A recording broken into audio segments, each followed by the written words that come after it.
They say wisdom comes with age, but sometimes age just buries the truth. Tonight, we're opening the file one last time.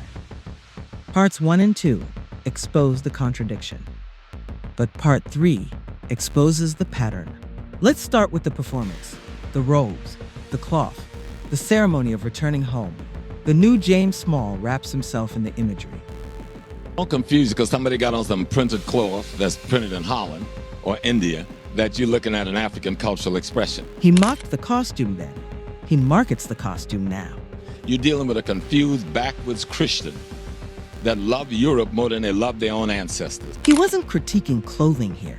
He was critiquing the mindset behind it. The clothing was never the real issue.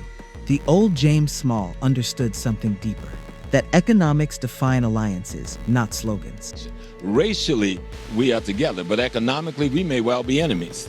And we have to be clear on that our economic enemy is just that. Enemies, his words. He understood clearly. When people immigrate, they come to secure their position, even if that means extracting from us.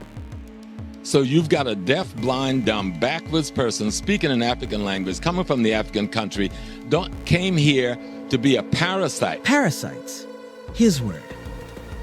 On their own people, with no respect for themselves as human beings, and then because they speak a language, try to play you off like they got something culturally that you don't have. For weeks, we've been tracking the Region 6 narrative.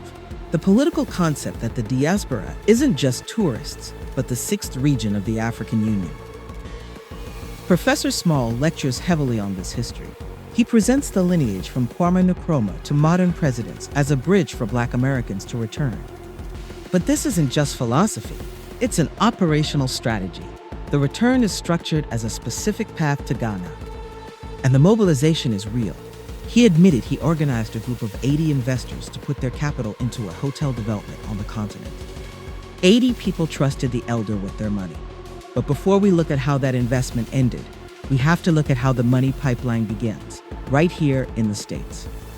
It starts with the lecture fees, $50 in Jacksonville, $40 in Brooklyn, just to get in the room. Then, the lecture becomes the funnel. He isn't moving individuals. He is moving entire platoons. They buy the return. They buy the emotion. And this is where everything comes together. James Small runs Pan-African tours. He isn't just the tour guide. He's the vendor, the host, the facilitator, and the beneficiary. At least, that was the plan. The theory was that if you come home, the ancestors will protect you. I have been robbed for over $300,000 out of that facility, right? I have been sentenced to death to not only the month, the week, or the day I was to die. Let's pause. He admits he travels to Africa with only $10 in his pocket because he relies on his network. He thinks that sounds spiritual, but to a business mind, that is reckless. You are the CEO of a hotel deal with 80 investors.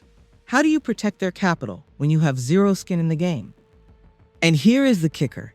He claims when they finally did turn a profit, the money went to charity. So the investors carried the bag, he took the trips, and the business stayed broke. The warnings were there. To expect fair business dealings in a system known for corruption isn't spiritual. It is naive. And the professor just proved it. He calls FBA divisive for wanting barriers. But his own story proves that blind unity isn't just a bad investment, it's a suicide mission. We don't hate our brothers and sisters. We just value our safety. The professor lost 300 bands learning that lesson. And looking at those threats, he is lucky that money is the only thing he lost. Comment below. Are we divisive or are we just safe?